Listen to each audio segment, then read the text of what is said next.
Imani na maombi. Muujiza wowote unaosikia, unaouona, muujiza wowote upo katika msingi wa imani na maombi. Ndugu zangu, iko hivi. Nini maana ya maombi? Maombi ni mawasiliano kati yako wewe na Mungu. Kuna mtu mmoja akaniambia, mtumishi, naomba unisaidie, mimi sijui kuomba.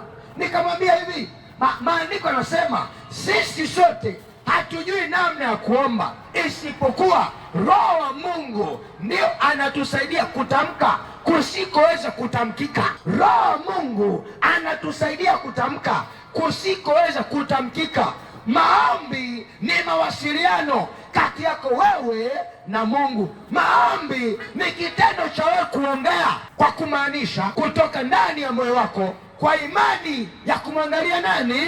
Mungu. Wakati ambapo unapokuwa unaomba, maombi ni kile unachoongea kwa kuomba, kwa nia ya kuomba kwa Mungu aliyekuumba, yeye mwenye nguvu zaidi yako, ukiamini ya kwamba majibu yatatoka kwake, amani itatoka kwake, baraka zinatoka kwake, uzima unatoka kwake. Watu wa Mungu, angalia, wakati ambapo unapoomba kwa imani unazungumza na Mungu. Hiyo ndiyo maana ya maombi.